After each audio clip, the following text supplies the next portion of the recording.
De façon globale, l'assurance utilise très peu, encore à ce stade, en termes de vrai déploiement industriel, effectif, production, ces techniques-là.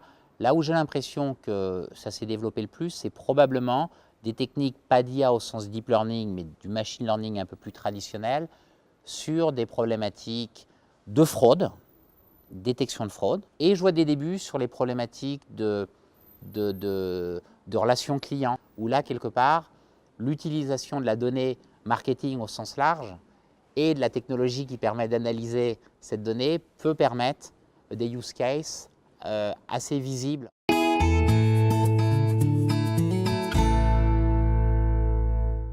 ne vois pas un process de l'assurance qui ne va pas être durablement et significativement impacté par l'intelligence artificielle. Donc la question, ce n'est pas lequel, la question c'est tous, et donc beaucoup plus par lequel il faut commencer.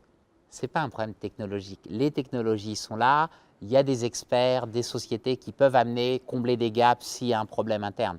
C'est un vrai problème de leadership, de prise de conscience par le management. Comment simplifier, comment personnaliser, comment rendre plus efficace toute la chaîne, à commencer par le ciblage des clients, l'acquisition des clients, la bonne pertinence du conseil aux clients, la souscription du contrat et donc comment toutes les frictions, la dématérialisation, l'automatisation, la gestion de la compliance, du KYC, etc., etc.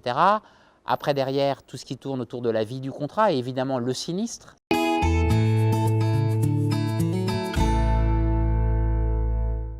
Le potentiel d'impact sur le business existant, il peut être massif, hein, massif, comme jamais, je pense, on l'a vu dans la dernière génération. Et puis à côté de ça, on peut voir effectivement l'émergence d'acteurs complètement nouveaux qui se disent, tiens, cet énorme gâteau qu'est l'assurance, eh bien, si ces acteurs-là voient que les assureurs, qui ont plein de force par ailleurs, mais ne sont pas capables de bouger, et si les clients aussi voient qu'on les habitue de plus en plus à des expériences, de l'automatisation, de la simplicité, de la personnalisation, dans d'autres besoins qu'ils ont très forts, ben forcément, ça va favoriser l'émergence d'autres acteurs.